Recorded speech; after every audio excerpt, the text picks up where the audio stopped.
En 1957, au beau milieu de la jungle cubaine, il s'est passé un truc complètement dingue en fait. Oh oui, l'histoire avec Batista et Castro, c'est ça? Ouais, exactement.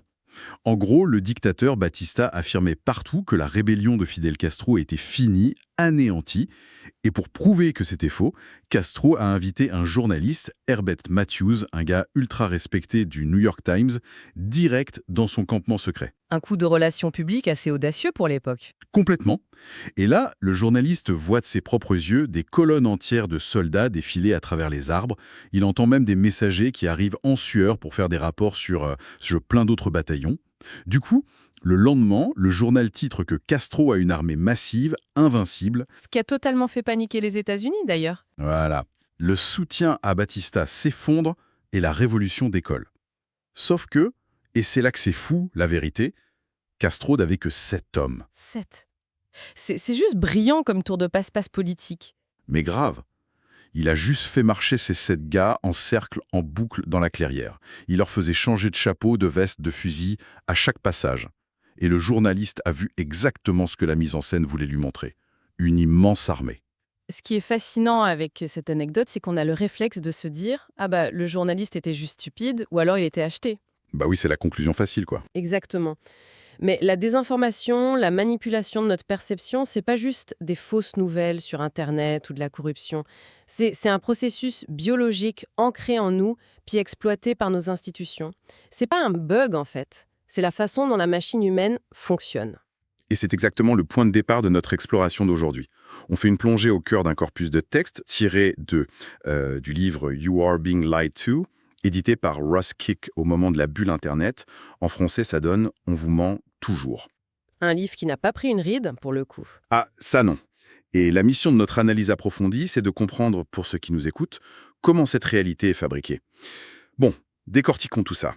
Avant de parler des médias, le texte de Howard Bloom nous oblige à regarder dans notre propre crâne. Oui, parce que notre cerveau est littéralement câblé pour être piraté par le groupe social.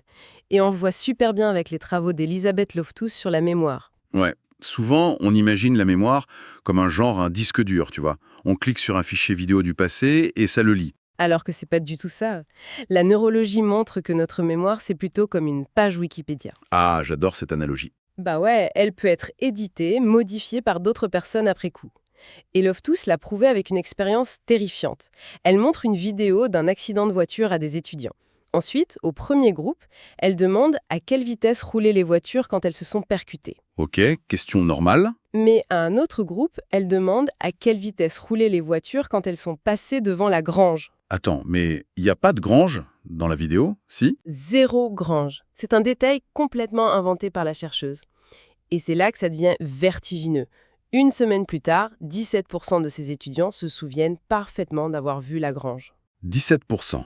Mais c'est énorme. Ils peuvent la décrire. Leur cerveau a fabriqué des faux souvenirs, des pixels mémoriels, juste pour que le récit de l'autorité ait un sens. Dans d'autres tests, juste insinuer qu'il y avait une conductrice blonde pousse les gens à inventer cette femme de toutes pièces dans leur tête. C'est fou.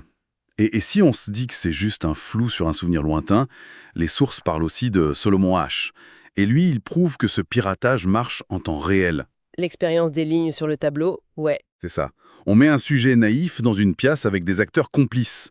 On leur montre des lignes de taille différentes et on demande de dire lesquelles font la même longueur. C'est un test pour enfants, genre évident. Sauf que tous les acteurs donnent la mauvaise réponse avec un aplomb total. Et là, le vrai sujet commence à transpirer, à bugger. Sous le poids de la pression sociale, 75% finissent par céder et donnent la mauvaise réponse au moins une fois. Ils préfèrent littéralement nier les lois de la géométrie, nier ce que leurs propres yeux voient, plutôt que d'être le seul mec en désaccord dans la pièce. Et c'est là que je fais le lien avec ce fameux phénomène viral sur Internet, tu sais, la robe bleue ou dorée. Oh mon Dieu, oui, tout le monde s'écharpait là-dessus. Bah, c'est exactement ça. On voit ce que notre tribu nous dit de voir. Mais Bloom va encore plus loin. Il explique que c'est pas juste psychologique, c'est cellulaire. Il parle de l'apoptose, je crois, l'élagage neuronal chez les bébés. Oui, l'apoptose.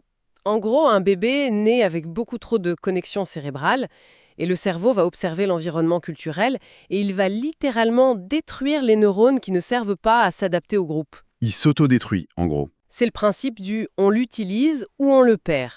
Si ta culture n'a pas de mots pour une couleur ou ne valorise pas un certain son, les neurones prévus pour ça ne sont pas stimulés et le cerveau déclenche un suicide cellulaire programmé. Il tue la matière grise qui l'isole de sa tribu. Mais c'est terrifiant. La moitié de nos neurones meurent comme ça.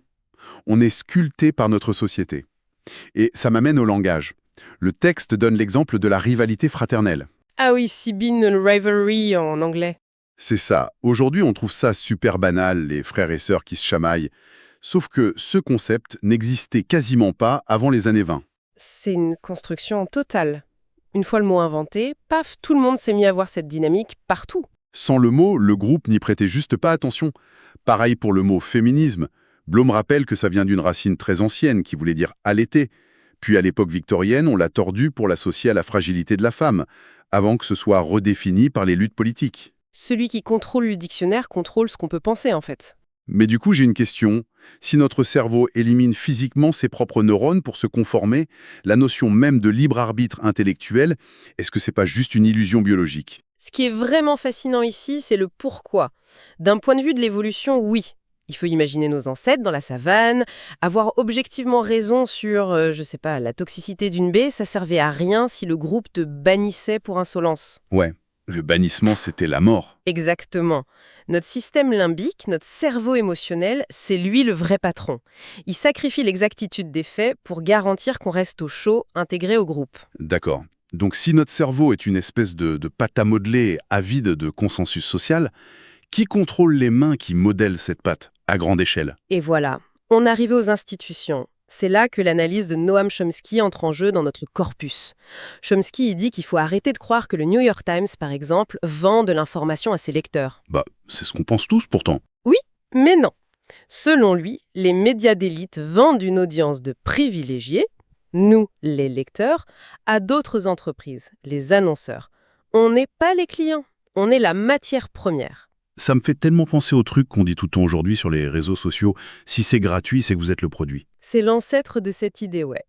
Sauf que même en payant un abonnement, l'architecture reste la même. Et pour comprendre comment on manipule cette matière première, le livre de Kik nous ramène super loin en arrière, à la Première Guerre mondiale, avec la fameuse commission Krill.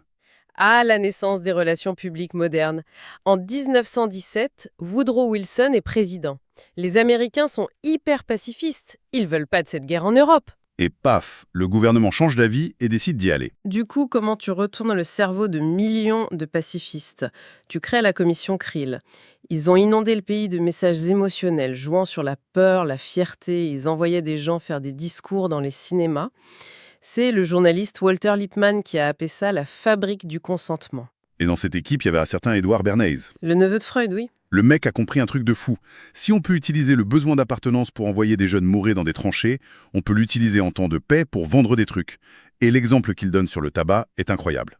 L'opération des torches de la liberté. Voilà. À l'époque, c'était super tabou pour une femme de fumer. L'industrie perdait donc la moitié de ses clients potentiels. Qu'est-ce que fait Bernays? Il paye secrètement des jeunes femmes pour allumer des cigarettes pendant la grande parade de Pax à New York, devant les photographes. Et il associe ça artificiellement à l'émancipation des femmes. En changeant le symbole, le comportement de la masse a suivi. Il a emballé et vendu la rébellion. C'est cynique mais brillant. Et fast forward à notre époque, c'est devenu la norme. Gary Webb, un journaliste d'investigation, explique dans le bouquin que les grands médias ont des règles internes juste pour étouffer les vérités qui dérangent ce business. Oui, il donne l'exemple retentissant de CNN et l'opération Tailwind. CNN sort une histoire explosive sur l'armée américaine. L'armée met la pression et CNN finit par rétracter sa propre histoire en s'excusant. Et le pire, c'est l'excuse des avocats de CNN. Exactement. L'avocat admet à demi-mot que l'histoire est sûrement vraie, mais il dit qu'il n'avait pas les preuves suffisantes pour se protéger d'un procès. Mais attends, si le journalisme d'investigation exige désormais des preuves dignes d'un tribunal, alors que les journalistes n'ont pas de pouvoir de police ou de perquisition, le journalisme n'est-il pas mort par conception ? Si l'on relie cela à une perspective plus large, c'est exactement ça. Exiger des preuves absolues, c'est pas de la rigueur journalistique, c'est un bouclier corporatiste pour empêcher les scandales systémiques d'éclater. C'est déprimant. Et le pire, c'est que ce sont les journalistes eux-mêmes qui font tourner ce système par conformisme. C'est l'expérience de H, mais dans une salle de rédaction. Ce qui me ramène à une anecdote trop drôle de Howard Bloom quand il était attaché de presse dans la musique. Il gérait 2 groupes, ZZ Top, que les critiques branchés détestaient, et le Savannah Band du Dr Buzzard, que les intellectos adoraient. Oui, la fameuse soirée au concert. Ouais, ils voient deux critiques de grands journaux dans les coulisses, avant même que la musique commence. Qu'est-ce qu'ils font? Ils lisent la critique du Village Voice, le magazine de référence, pour copier leur avis. L'instinct de meute à l'état pur. Aucun des deux ne voulait prendre le risque de dire du bien de ZZ Top et de se faire rejeter par sa tribu new-yorkaise. C'est comme ça qu'on a eu des canulars historiques de dingue. Edgar Allan Poe, au XIXe siècle, invente une traversée de l'Atlantique en ballon. Il publie ça, et les autres journaux, voyant que ça se vend, publient qu'ils ont vérifié et confirmé l'histoire. Et le journaliste Jeff Cohen, qui bossa chez MSNBC, appelle ça la kakistocratie, le règne des pires. En gros, dans les médias, on ne punit pas l'incompétence, on punit le manque d'orthodoxie. Attends, il raconte quoi exactement sur MSNBC? Il parle de l'émission de Phil Donavio. Donavio faisait les meilleures audiences de la chaîne. Mais on était à la veille de la guerre en Irak et Donavio était contre la guerre. Et la chaîne appartenait à General Electric, qui fabrique des armes, non? Absolument. Du coup, ils ont annulé son émission, malgré le succès financier. Un mémo a fuité disant qu'il présentait un visage public trop difficile en temps de guerre. Et la consigne derrière était délirante. Pour chaque invité anti-guerre, les producteurs devaient inviter 3 conservateurs pro-guerre. 3 pour 1, juste pour donner l'illusion d'un débat équilibré. Oui, et ils invitaient des experts, soi-disant neutres, comme le général McCaffrey, qui vantaient le matériel militaire sans dire qu'il siégeait au conseil d'administration des boîtes qui fabriquaient ces armes. C'est fou, mais là ça devient vraiment intéressant, parce que je me dis, aujourd'hui avec Internet, un subterfuge comme Castro avec ses 7 gars et ses changements de chapeau, ce serait impossible à réaliser avec des smartphones partout, non? Eh bien, la forme change, mais le fond reste. La kakistocratie dont parle Cohen, elle s'adapte. Aujourd'hui, un expert qui a affirmé que l'Irak avait des armes de destruction massive n'a presque jamais été viré de son poste de chroniqueur. Ah oui, c'est vrai, ils sont toujours à la télé. Parce que l'erreur était socialement et corporativement acceptable. Se tromper avec la meute, c'est protéger son emploi. Avoir raison tout seul, c'est l'exclusion. Élise. Les textes qu'on aborde maintenant touchent à des sujets hyper polarisants, comme le temps ou les lobbies du Moyen-Orient. Absolument. Et on précise bien qu'on ne prend aucun parti. On ne valide pas forcément les thèses politiques ou les chiffres des auteurs, on analyse comment ils décortiquent la rhétorique médiatique. Exactement. Donc Michael Parenti, il a écrit sur la couverture de la guerre en Serbie par les médias occidentaux pour justifier les bombardements de l'OTAN. Selon Parenti, les médias utilisent l'hyperbole pour remplacer la preuve. Ils ont utilisé le mot génocide à tout va et ont annoncé des chiffres délirants, jusqu'à 500 000 disparus dans des fosses communes. Oui, et le mot génocide, une fois qu'il est vaché, tu peux plus rien nuancer sans passer pour un monstre. Sauf que Parenti souligne qu'après la guerre, quand les FBI et les équipes légales ont fouillé, ils n'ont jamais trouvé les preuves d'un massacre à cette échelle. L'hyperbole avait juste servi à fabriquer le consentement pour la guerre. Dans la même logique, Howard Bloom s'attaque au lobby. Il montre comment le bruit médiatique fausse notre perception des forces en présence. Ouais, l'exemple du Moyen-Orient. Il affirme que dans l'esprit du public, le lobby pro-israélien est le plus riche. Mais selon ses calculs, et encore une fois, ces chiffres font débat, ce lobby dépenserait l'équivalent d'un centime par Américain, alors que le lobby islamique, soutenu par la manne pétrolière de 57 pays, dépenserait 13 $ et 13 centimes par Américain. Donc une perception totalement inversée par rapport à l'influence financière réelle, juste à cause de la couverture médiatique. Et ça m'amène à Internet. Norman Solomon, un autre auteur du livre, détruit complètement la promesse de base du web. Ah oui, l'autoroute de l'information. Ouais, en 95, tout le monde disait que ça allait être une démocratie pure, une agora géante. Et Solomon a regardé les archives des journaux en 4 ans, jusqu'en 99. Cette expression a totalement disparu pour être remplacée par quoi? Le commerce électronique, le fameux e-commerce. Voilà. Donc que signifie tout ça? Si Internet est juste devenu un immense centre commercial et que même l'histoire est lissée par les télés, le livre donne l'exemple de Martin Luther King Jr. d'ailleurs. Oui, on a complètement effacé ces dernières années de militantisme radical, sa campagne des pauvres, son opposition à la guerre du Vietnam. La télé n'a gardé que le gentil rêveur de I Have a Dream. Est-ce qu'on est condamné à consommer du mensonge prémâché? Ceci soulève une question importante. Les nouvelles technologies sont toujours vendues comme des outils d'émancipation, mais elles finissent toujours par être absorbées par le modèle publicitaire. Comme disait Aldous Huxley, l'inefficacité est le seul péché mortel de la technologie. Le marché lisse tout ce qui ne fait pas vendre. Ce qui nous permet de boucler la boucle. Si vous écoutez cette analyse, pourquoi ça devrait vous importer? Parce que chaque article, chaque tweet, chaque journal télévisé que vous voyez a passé 2 filtres. Le premier, c'est le filtre biologique, notre instinct grégaire qui nous pousse au conformisme pour ne pas être rejeté par la tribu. Et le second, c'est le filtre corporatiste, les médias et les plateformes qui doivent vendre notre attention aux annonceurs et qui ne veulent froisser personne d'important. Exactement. Et ça m'amène à une dernière pensée, pour aller un peu plus loin. Si on part du principe que la réalité est une hallucination collective et que notre propre cerveau détruit physiquement ses neurones pour s'adapter au groupe, Oui. est-ce que la liberté de penser absolue n'est pas tout simplement un mythe?